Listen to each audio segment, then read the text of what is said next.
Here we are. Yes, here we are in a minute now. Yes, good morning. Good morning, good morning, good morning, everybody. It is, what is it? I've forgotten the day. I know we're in September still. Maybe it's the 19th or something. I'm terrible. See, here I am. I'm lolling about, doing very little at all. Well, actually, not really, but I'm coming to the end of my stay here in New York. And I have no concept of time. You know what it's like when you sort of, you're not paying attention to anything other than your children. And that's what I've been doing, paying attention to my children. And so I know it's September sometime. I know it's probably the third week in September. And that's pretty much all I know. I'm just going to get settled. Excuse me for wriggling about here, but I have my feet up on a cushion, and here I am ready and raring to go. So before we start, first of all, I'd like to say good morning to my spirit guide Gregel, who as always is standing to my right side. And I'd like to say good morning to Chris. Good morning, Chris in Vermont. Good morning, Chris. And I think we might have lost Chris. Chris, are you there? Is anybody there? I am here. I can't hear you, Chris. I could hear you then. So good morning. Good morning. How about now? Oh, there you are. There you Okay. are. Okay. I thought I'd have to go out and come back in again. So how are you doing, Chris? Oh, everything's fine and dandy, Rosemary. Just keeping plugging along. We laughed earlier on, Chris and I, because I said to her when I first spoke to her this morning, so how are you? And she said, I'm fine. She said, how are you? I said, I'm fine. And then we laughed because we both know that in certain situations we're not really fine, but what's the point in talking about it in any other terms but in the positive? So I know that Chris is not exactly fine. She knows I'm not exactly fine. But for all intents and purposes, we are fine for this moment in time, right, Chris? And we are fine. And as you put it, did you say fine and dandy? Is that what you said? Fine and dandy? Yes. Fine and dandy to do the show today. And we know that there are a lot of you out there who are also, if I said to you and you were honest, how are you? Probably say I'm fine, but not 100%, not fine and dandy. But we're hoping to make you feel better. We're hoping to inspire you. We're hoping to just to have fun today, because that's what these shows are all about. They have a message behind them, as always, but we're hoping very much so to inspire you and all the rest of it. Well, today it is story time. Which story to choose from? Oh, there are so many of them. However, because it is still September, and because I told a story, I've been telling stories on and off for the last couple of weeks, which relate to the 9/11, September 11th, when the World Trade Center was bombed, where America was actually invaded for the first time ever on American soil.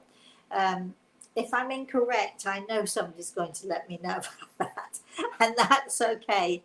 Please, if I say anything to you that you disagree with, or you think I've got my facts wrong, I'm very happy to be corrected.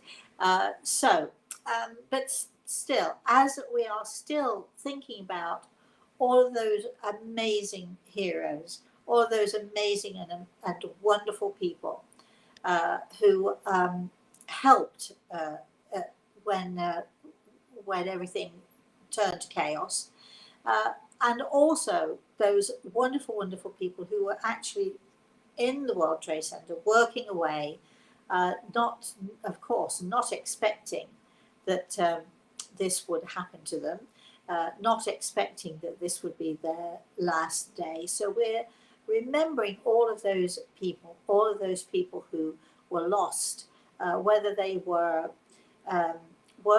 people working there, whether they were people who just had gone about their daily business, whether they were the all of the rescue services, whether they were heroes doesn't matter. We are remembering all of them today. And I thought that you might like another little story. When September 11 happened, of course, many people contacted me. Many people wanted messages, and in fact, we did a couple of events, large events, where we invited people who had been affected by 9/11. We invited those people to come and to see if we could, in fact, make any kind of communication with anyone at all in the spirit world. And of course, we did do that. And I'm pleased to say that many people had wonderful and amazing and fantastic messages, which hopefully, even to this day, all of these years later, still inspire them. But I thought that I would combine, because I have several people who came to me who had lost someone in the trade center, people who were working there, people in the offices, people on, I'm not sure which floor it was. Was it the sixth floor or the seventh floor? I'm not sure which floor it was that was so very badly affected. None of the people who worked there, who'd just simply gone there to work and do their daily tasks, their daily chores as usual, none of them were able to escape. None of them had a chance to get out, because in fact the doors were barred, so nobody could actually get in or out.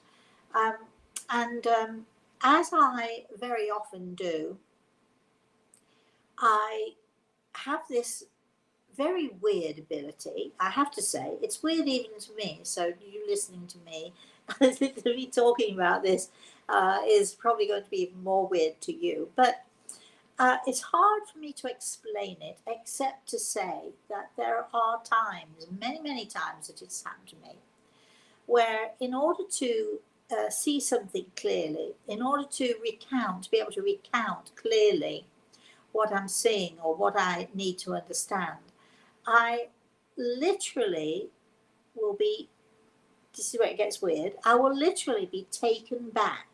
When I say taken back, it's almost as if, in a physical way, something inside of me shifts and moves. And I am able, using my etheric body, which is the same shape, same size as our physical body, the etheric body, the spirit body, I'm able to move sort of out of my body. And the best way I can describe it, and I have racked my brains to think of a better way to describe it, but it's almost as if I go back. So literally, so if it can help you to understand this in some weird way, my spirit body, the etheric body, moves back. I don't know why it doesn't move forward. I've often wondered that myself. But I literally will move back. It's almost as if I'm backing out of my body. And then I start moving and traveling, going back and down and through the hole is the best way I can describe it. And that hole, it doesn't feel like a tunnel, but it probably is a type of tunnel. To me, it just feels as if I'm going back and down and through that hole, through that space in time, back to when something might have happened. And that could be a road accident. It could be going back to see somebody in a hospital bed. It could be anything at all. But in order for me to get a clear vision and a clear understanding of what actually happened, I'm able to go back into that burning building, to stand in that burning building. And I think I told a story a while ago about being able to do that. And I stand, whether it's watching an accident, I stand by the side of the road, or I'll stand in a burning building, or even standing in, I once did this, was able to do this in one of the Nazi camps, in the ovens. It's a weird thing that happens, and it's a weird thing that I do. I've never heard anybody else say that they can do this. I'm not saying that I'm special in any way, But this is what Grey Eagle is able to help me to do. I go back out of my body, back down and through that hole, through that time in space. I remember many years ago, we had a patient of ours in one of our healing centres in England. And when he came into the centre, he said straight away, I've not come for a cure because there isn't one. I know that I'm dying, so that's fine. But I've come to take a look, and I've come to talk to you, Rosemary, and I've got a few questions. And as we always did when we were giving healing, when we were seeing to our patients, we would give healing. And then afterwards, when we were all done, many of the patients would stay. That was probably the highlight of their night in many ways. They would stay. We'd form a big circle, and it would be question time, and people could ask questions either of me or some of the other healers who were there. And this particular man, his name's Colin. He looked at me. He said, "I have a question, Rosemary." So I said, "Okay." And he said, this question is not for you. This question is for Grey Eagle, and I want to know, can he describe the universe for me? What is the universe like? Now, we're going back many, many years, right? And I thought, oh, crumbs, that's a huge question. How am I supposed to answer that? Because what is the universe like? And I heard Grey Eagle chuckle at my side there, and he's having a little chuckle now, remembering, as am I. And Grey Eagle put his hand on my shoulder. He said, "Don't worry, the answer's simple." So I said, "Okay." He said, "Tell Colin, the universe is like holes in a cheese." And I got it straight away. I don't know if you get it as I'm saying it to you, but if you can imagine this enormous sphere, like holes in it, like an Emmenthal cheese, or when they for instance, blue cheese, they put these very hot rods and they pass them through the cheese to turn the veins blue, that sort of thing. But there are lots of cheeses that have these. If you cut it through, there are holes, and it's almost as if the holes go this way, or they cross that way, or they go that way. They go through the cheese from one side of the cheese to the other side of the cheese. And this is what the universe is like. So if you can imagine, you've got this enormous sphere of cheese, an Emmenthal, let's say it's an Emmenthal cheese. You've got this enormous sphere of cheese, and you slice it down the middle, you open it up, and it's like looking at tunnels going this way, that way, and the other way. And this is what Greg was saying to Colin. The universe is like holes in a cheese. And Colin, now, as soon as Greg told me that, and I'm thinking, this is going to be such a difficult question to answer, but it was so simple, in fact. And as soon as I said it, Colin nodded and he smiled and he said, "That's what I thought too." So there you have it.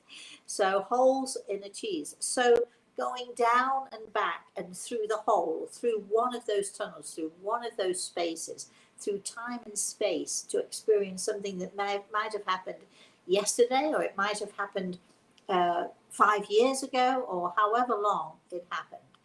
And so my story today, did you think that I was ever going to get to it? My story today concerns doing exactly that. So once upon a time, okay, here we go then. Once upon a time. Did you think I'd never get to this story, Chris? No, I love all the backstory myself. Okay, so once upon a time,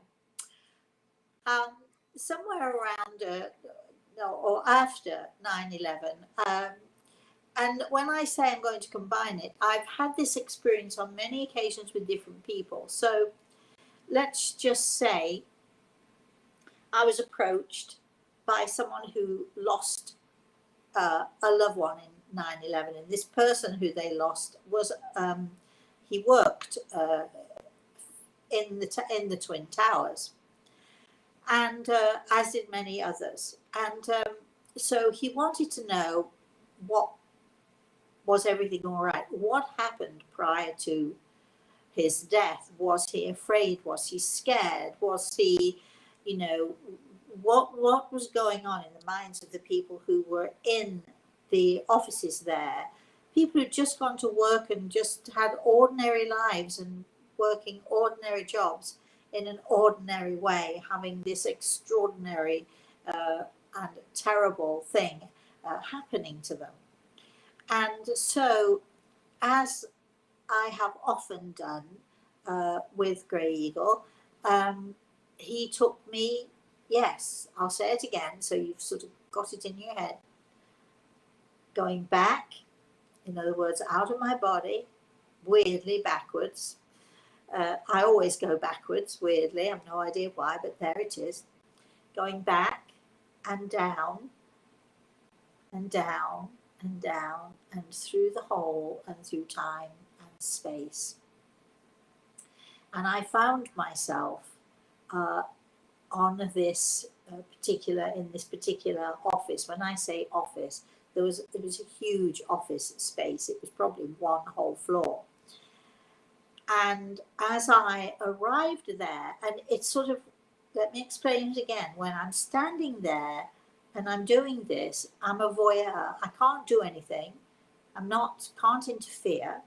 And there's no point in me doing anything anyway, because whatever I'm witnessing, whatever the scene is, has already happened. So I'm seeing something that has already happened. So no point in me trying to make it right, because there's nothing I can do. So I found myself in this place, and there were so many people, and desks and chairs and so on and so forth. And as I stood there as a voyeur, looking, watching, it was heartbreaking, because there were so many people who were trying to make phone calls. There were some people able to make phone calls. There were so many people trying to make phone calls, or people on their knees praying, and there were people screaming and crying. And let's put it this way, there was chaos. And we know, because we've seen the footage, and I don't want to sort of make this worse for those of you who were affected by this, but to be clear in what we're seeing, we know that there were people who would rather jump out of a window than sort of take the effects of the bombing and so on. So there was absolute chaos. And then, of course, there were people who had either climbed under their desks, or they were sitting on the floor and simply quietly praying and accepting. So there was different people were having different reactions, and many of them were screaming and crying, and many of them were already knowing that they were never going to see their loved ones again. Many of them had children they couldn't get home, they knew they would never be able to get home to. And I stood and I watched this chaos, and it was literally chaos reigning throughout this where I was standing and watching all of this. And things were getting, let's say, worse and worse. And then it's hard for me to describe how quickly this happened. It's hard for me to say, I can't say to you this chaos reigned for only a moment or two, because it didn't. It went on for quite some time.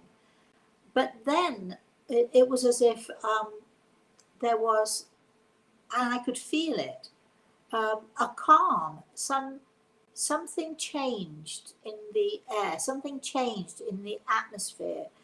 And without anyone saying, stop, listen, or without anyone saying, to anybody else, look what's happening. It was as if of like mind, all of a sudden, the chaos that was going on started to lessen, and a quiet, an incredible quiet came over the whole place. You might say that it was eerie, that it was a little bit weird. And I'm telling you this story, maybe you're thinking it's a little weird. But it was as if a calm and a peace, just literally almost like a blanket, a comfort and a calm and a peace seemed to envelop everyone there. And I watched this happening. I watched as those who were screaming stopped screaming. I watched as those who were frantically trying to make phone calls stop. I watched those who were praying. I watched them stop. And I watched as they watched. And the whole room, it was quite dark. All of a sudden, the whole room began to brighten very, very slowly. It was sort of went from grey to light grey to light and brighter light in this room. And I watched as this incredible peace and calm seemed to come from nowhere at all and to blanket this entire place. And people stopped. They stopped talking, they stopped crying, they stopped praying, and they just simply looked about them. And as I watched and as I looked and as I saw the same things that they were seeing, the same things that they were feeling, because I could feel this incredible calm and peace coming into me, and I saw it coming into them. And then miraculously, through the light, through this enormous bright light, I saw angels. And all of those people who were dying, I saw them look and I saw them reach out and I saw the wonder on their faces, and I saw as they were lifted so slowly. It was almost as if it was in slow motion, so slowly, so carefully, and so beautifully. Each one of these so many people who were lost, so many people were lifted and lifted and went up into the light. And it was one of the most remarkable, incredible things that I've ever seen in my life, because I was looking at this en masse. I was looking first from the chaos and then into the beauty of what was happening. A while ago, I told a story about being in the ovens in the concentration camps, and how I stood watching two brothers who were facing each other. And there were so many people crammed into. I don't think people realize how big these ovens were, but they were literally crammed like sardines in a can, and you literally couldn't move. You know, they were just crammed in. And in the same way, people were crying, people were praying. Not quite such a crazy chaos as there was in 9/11, simply because these people who were in the ovens, they knew what they were expecting, they knew what was coming.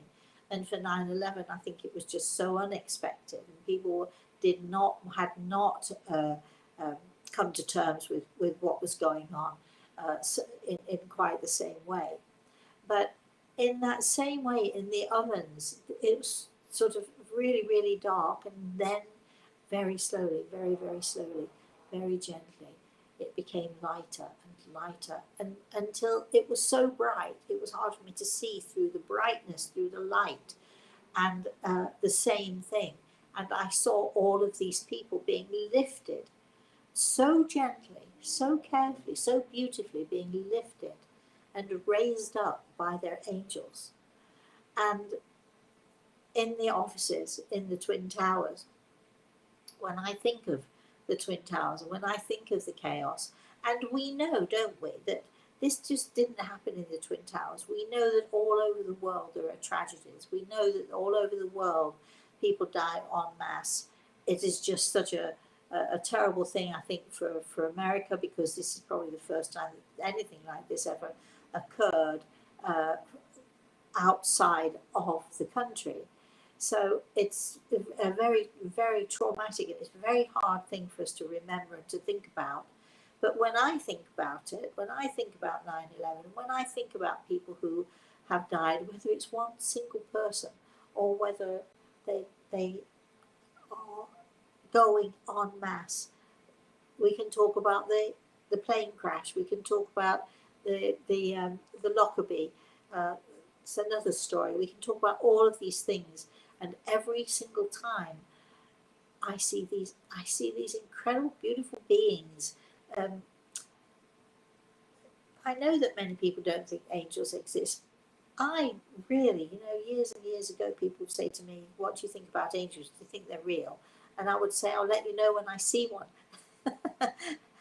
And when I first saw an angel, actually, I remember two times, the first two times I saw angels, they were not winged, halos and bright, and they did not come through the light and none of that stuff. They looked like ordinary people. But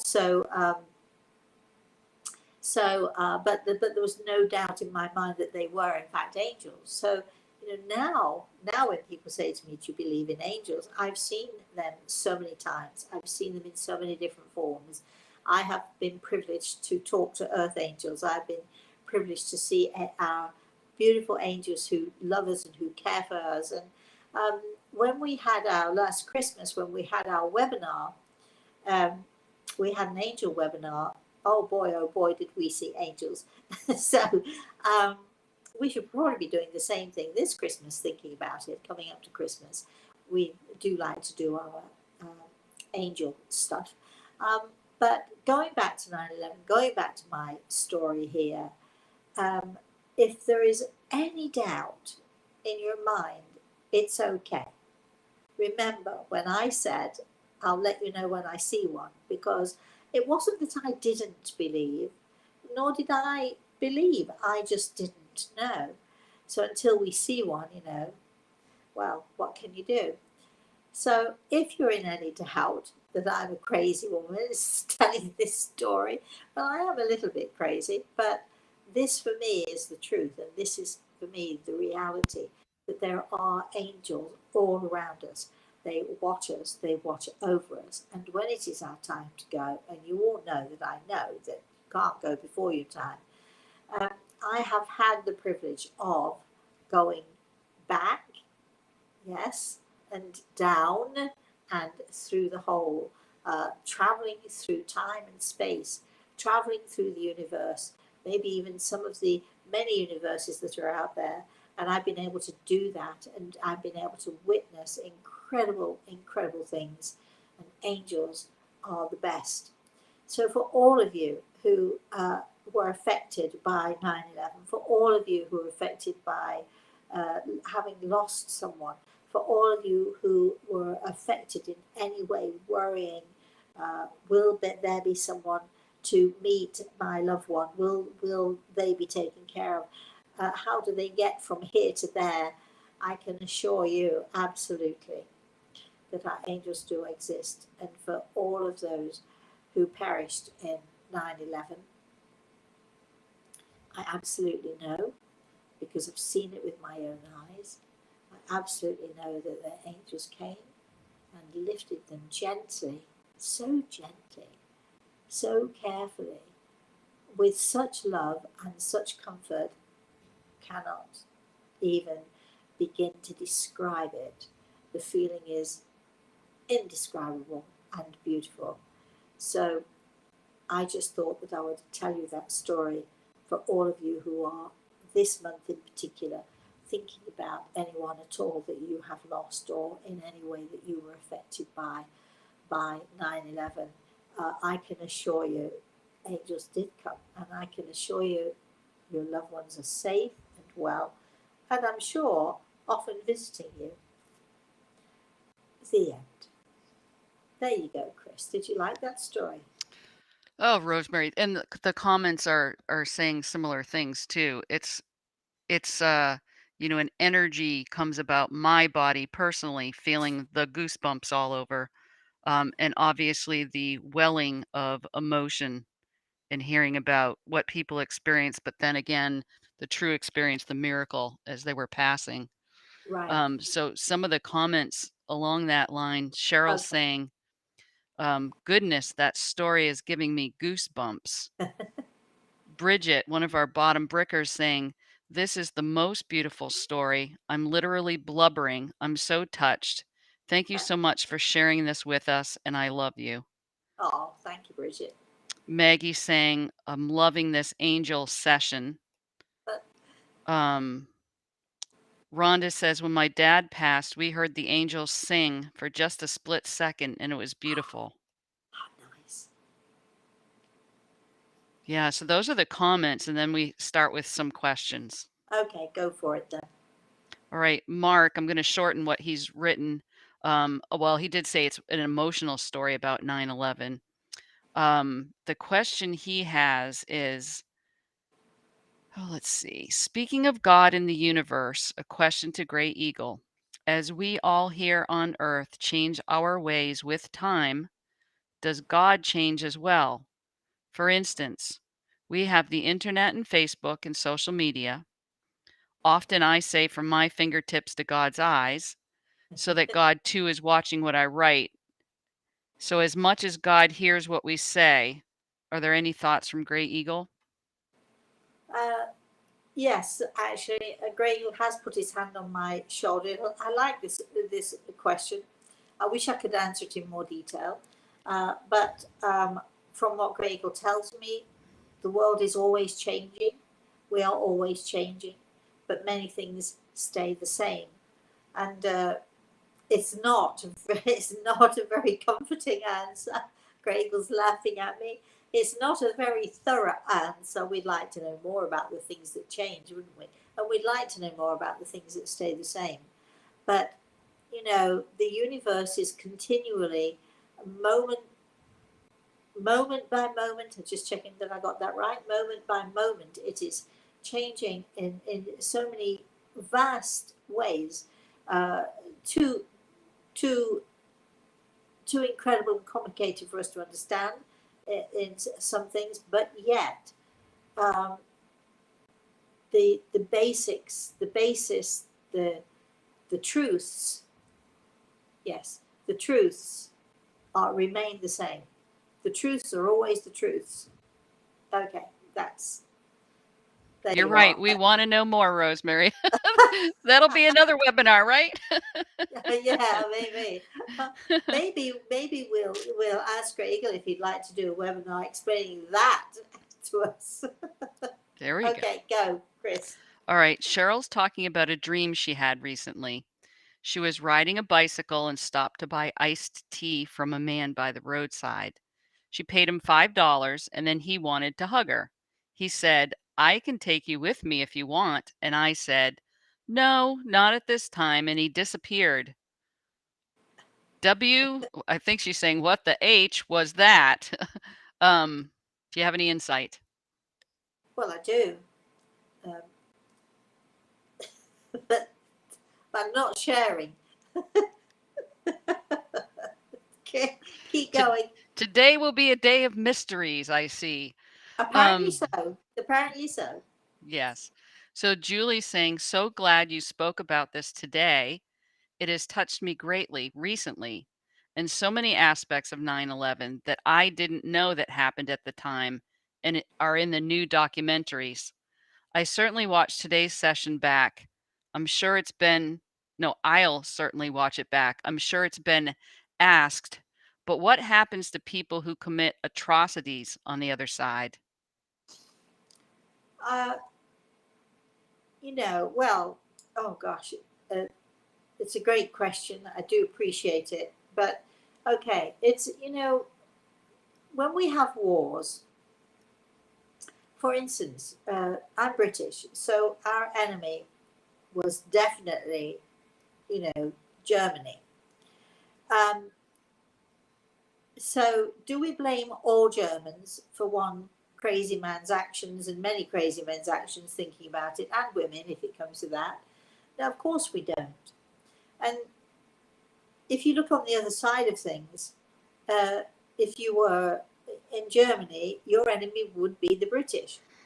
Uh, it depends on your point of view as to who is your enemy. It depends on your point of view, what are the atrocities. It depends on your point of view, what constitutes evil and what doesn't constitute evil. Some people think that, you've got to stamp out evil by violence, and some people think you've got to stamp out evil in other ways. It's such a complex, I like the question, but it's such a complex question.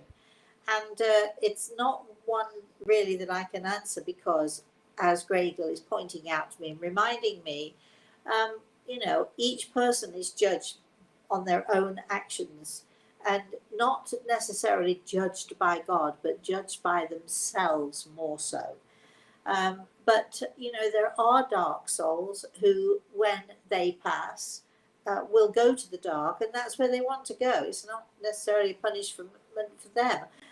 But dark souls do exist in our world, and if you read soul signs, you'll know exactly what a dark soul is. But the majority of souls on this earth are light and bright and filled with the power and the love and the light of God, and that's what we need to focus on right now. Chris. D is on saying the story is very comforting and reassuring for those who lost a loved one on that day. Yes. We come from spirit and we return to spirit, that's for sure. Well, thank you for sharing that. Carlos is saying, good morning, Rosemary. Good morning. I visit my parents today and my mom is fine, but my father got COVID-19. I'm hoping he gets well soon. He's hoping for some reassurance. We shall put him in our healing book.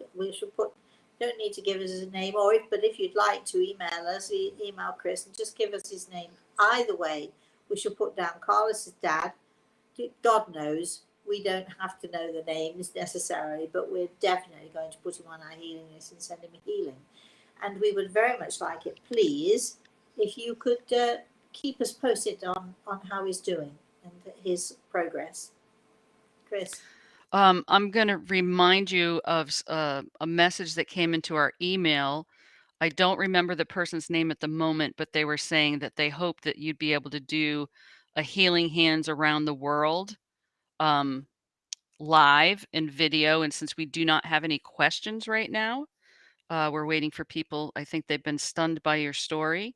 Would that be an appropriate thing to do? I'm going to be, yes, well, yes and no. I'm going to be, we're going to be doing many things. This last weekend is my last weekend with Samantha and Reese until Christmas time. So I'm going home on Monday. It's going to be one of those bittersweet things because, of course, I don't want it to be without them, but at the same time, I really do need to go home. And I'm sure Samantha would love it if once I go home, she'll miss me. But you know how that is. But she needs her time and I need my time.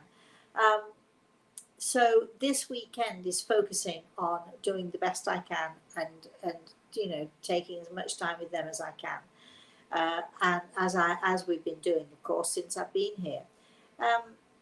We are going to be doing many things. Once I get home, Chris and we've already been discussing it this morning even, but we've been discussing it over the last few weeks anyway, that we are going to be doing all sorts of things. Things are going to be coming up that we're doing. We're going to be definitely doing Healing Hands Around the World. We did used to do it once a week. I'm not promising that we're going to be doing it once a week. It only takes a moment though, so there's no reason why we can't do it once a week. But to describe to those of you who are wondering, well, what is it? Healing Hands Around the World is when at 11 a.m. anywhere in the world you are, you don't have to work it out where I am, you don't have to work out where my time is. 11 a.m. wherever you are in the world is that moment in time, and it really does take one moment where we come together. As many of you can join in, and the more the merrier, the more the better actually, the more powerful our prayers become. And we are going to be doing our healing minute.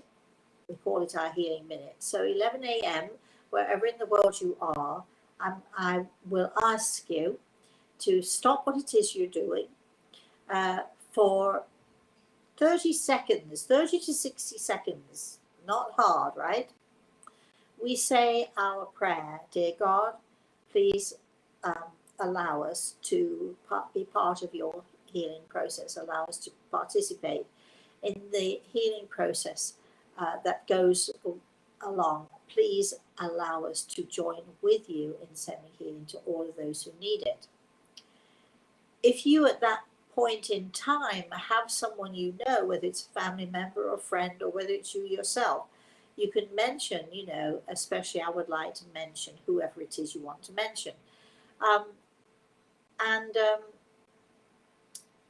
just simply put out your thoughts and your prayers for that healing minute. 30 seconds is all it takes. And at the end, when you are finished, then please remember, dear God, you know, thank you. Always say thank you. But when you're saying your healing prayer at the beginning, always remember it is important, dear God. Please allow me to be part of the healing process. And always remember this little phrase, I will to thy will. In other words, what we're saying is, dear God, we don't know what we're doing.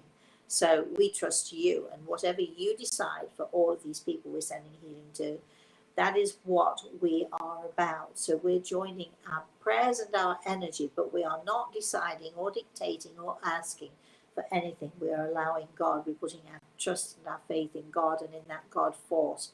We're allowing that God force to influence us, to influence whatever is going on out there. And we're simply sending our healing love and our healing energy out into the universe collectively. Because when we send out our thoughts collectively, they are much more powerful. And when I say thoughts, whether it's thoughts in the form of prayer or whatever form those thoughts are, collective prayer, collective thought is much more powerful and much, much more able to affect.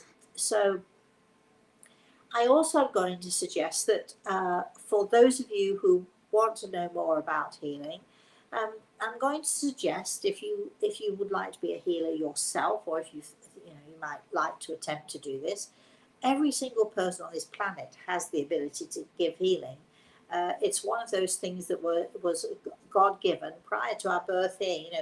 God didn't shove us down here and say, there you go, off you go, get on with it. He gave us many, many tools to use, and one of those tools was our ability to heal, and we do it automatically, we do it naturally. A child falls and grazes its knee. What do? We scoop up the child and we say, here, let me rub it better, and you put your hand on the grazed knee. It's an automatic thing. We don't even realize that what we're doing is giving our energy, sending our love, sending our light to that place where the child is hurt. So it's automatic. But you might want to go out, or you may have something at home that would work, a nice book, a special book, something that is, just a notebook will do. It doesn't have to be extraordinary. It doesn't have to be a holy book. It doesn't have to be anything. But you make it yours by labeling it my healing book, and then you think very carefully and you start to make a list of all of the people that you would like to send healing to. As we do, we have thousands and thousands of patients on our list. You can start with one or two, and it builds to 3 or 4 and so on. And however many names you have in there, instead of having to recount, and I'd like you to mention this person, and can you help that person? You simply say, when you've done your healing prayer, dear God, I will to thy will. You hold the healing book and you ask for healing for all of those people that you've listed in your healing book. And we'd also appreciate it if you'd ask for healing for all of those people in Rosemary's list as well. So, Chris, how are we doing? Any other questions? Anything else? Any comments? Yeah, we've got more questions. The one thing I want to add to what you just said, which you taught us, is the first name in the healing book should always be our own. Yes. Put your own name in there, because as healers, the last thing we want to do is to expend our energy so we don't have energy, we deplete our energy to the point where we're no use to anyone else, let alone no use to ourselves. Okay. All right. So Ruth Ann says, yes, so happy to hear about healing across the world. I miss it so much. We'll, Eric said, go ahead. we'll be coming back to it. Don't worry. And look, you shouldn't miss it because you should be doing it yourself. You don't need me to do this with you, but we shall be doing it again, and I'm hoping you'll all be joining me, Chris. Well, I think what happens, Rosemary, is people join you live. And when you Yes. do it live, they're reminded about it. And they forget that every one of your live YouTubes is archived in your YouTube channel, of which they can go back and listen to it anytime they want. You have Anytime. so So much information there. if you're missing Healing Hands Around the World, go to YouTube and find it. And there you'll find me. I mean, Chris. it's much like your healing tapes, your meditation Yeah, tapes. They yeah, could purchase a meditation tape and replay it over and over and over again, but you've done the same thing for free to reach the masses, and it's yeah, on your YouTube channel. yes. So please, you don't need to be without it. Go to YouTube, go to my channel. What would my channel be called, Chris? Oh, Rosemary Altea's channel, I think. Yeah, so I'm easy to find. Go to the channel and you'll see there is the Healing Hands Around the World. There's Lisa Gibbons, there's Larry King, there's so many things. There's also the cooking shows are on there too, and of course our story time, and of course our Thursday morning show, and all of the off the cuffs that we've done. There's so many things there. I mean, gosh, you can access me anytime, anywhere, any place. Go for it, and let me join with you in your living room, hopefully to inspire you. This is why we don't discard any of these things. They're all there for you to see anytime you feel like it. Chris. All right, so Eric had said, by the way, our rains have begun to come. He lives in Southern California, where Okay, there's been fire after fire after fire. And I join in Healing Hands Around the World each day. good. So he sees the results of it. Thanks, Eric. Um, Bridget says, I'm so interested in learning from Rosemary about her healing training. Will there be an opportunity soon? Also, if you're in need of questions, I'm wondering about the prospect of being a grandma. Is there is there something you and Gray Eagle can answer for me? How soon will I be able to lavish love on a grandbaby? I have 3 married children. I don't know about that. You'll have to have a private consultation for that information. And I can't even guarantee you'll get it then. Suffice it to know that it will come to you. Don't worry. Let's see. Rhonda says, speaking of healing, my son Mark has been in your healing book for some time now. I want to thank you, Rosemary, and all that pray for healing. My son is 2 months sober and is doing so well. So grateful to everyone who sent healing and continues to send healing. Oh, thank goodness. I'm so happy for you. Good job. Good job. We shall still keep sending healing, though. You know that, right? Okay, keep going, Chris. Dina says, I am going through a hard time with my brother and my mother, who will be turning 78 this Monday. Can you please add us to your prayers? Thank you. Without a doubt, and that's exactly what we shall do. And I bet, even as I'm saying this, I bet Chris is scribbling it down, right, Chris? Yes. Uh,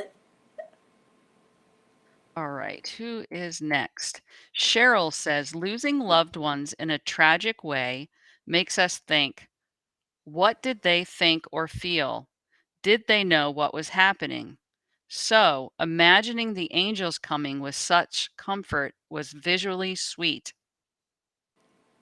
Well, I know that there are so many of us, well, no matter how we lose someone, whether it's tragically or otherwise, we always wonder, and very often when I give consultations to people, one of the things that those in the spirit world like to talk about is, and now let me tell you what happened and how it happened. and what I thought and so on. So they will often describe that moment of passing. They'll often describe how their angels came and lifted them. And it's a very common theme that this happens all the time. So I think that, you know, not only the story of the 9/11 and the angels coming, but certainly there are so many instances where we can say that angels came. I think it can be so very, very comforting to all of us to know that no matter how traumatic, how difficult, how much of a struggle uh, it is when people are passing into the spirit world, the end result is incredibly beautiful. Chris. Zaza's from Sarasota, Florida, wants to know, would you please give me any messages from my father? I keep seeing men who look like him lately. Oh, that so often happened to me too. I'll occasionally see someone and he looks so startlingly like my father. I have to stop and look and then remember that, well, my father's been has passed many years ago. But unfortunately today no messages. I'm sorry, but keep trying, my lovely. Keep going, Chris. In the spirit of how you started this show today, Jeff talks about 9/11 living in our conscience forever.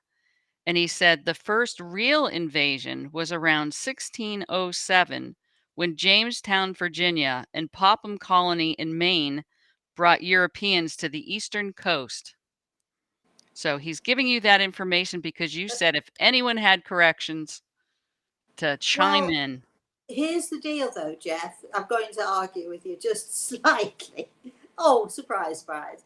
Um, when you said that people from America brought people over here, that's not quite the same as being invaded by people you certainly didn't invite.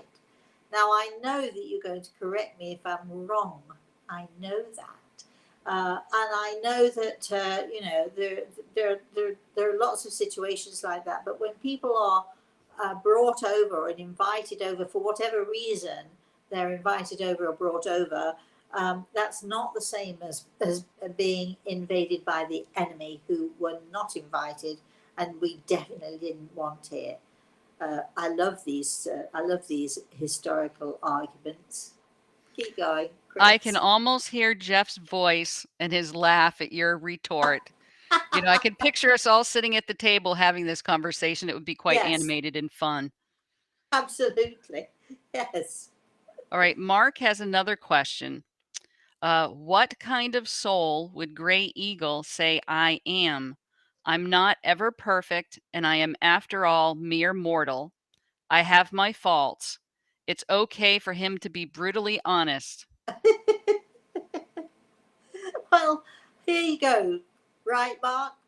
Read soul signs. Figure it out for yourself.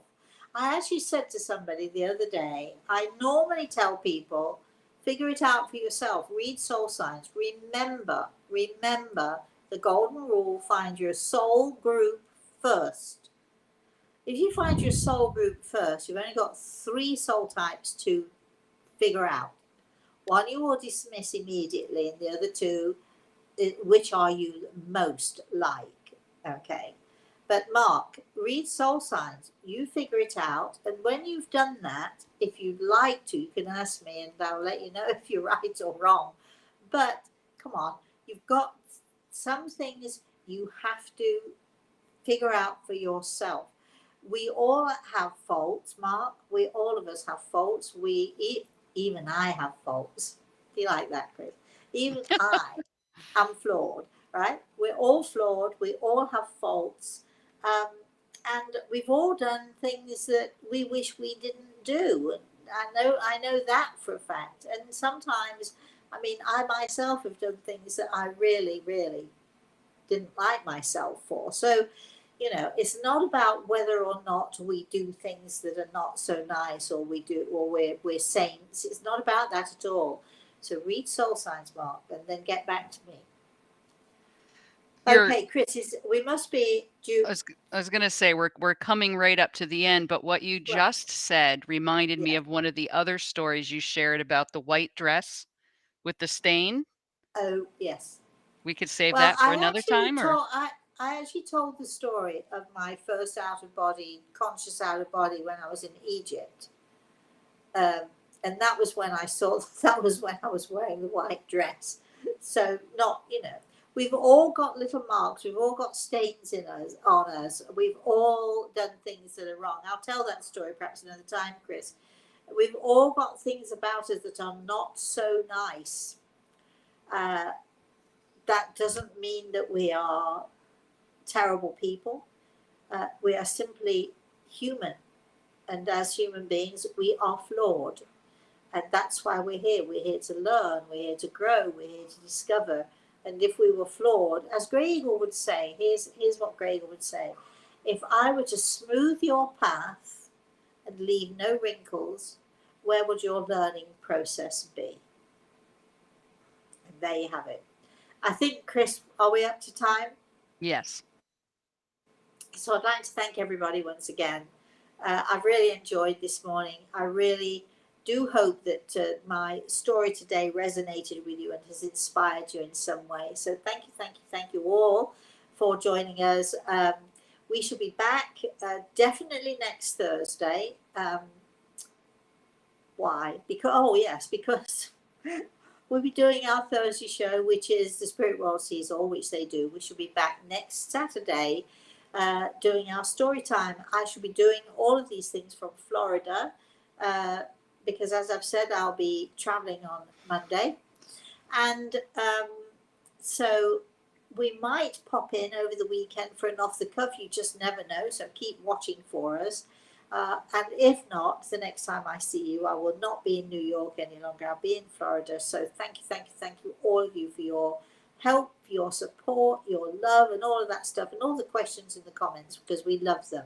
I'd like to say thank you especially to Chris, because you're fantastic and you do a wonderful job. And of course, as always, and beyond anything else, I'd like to say thank you to Grey Eagle for being here with us.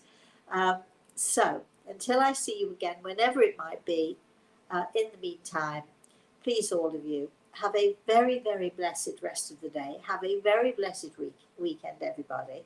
And I'll see you again soon. Bye-bye.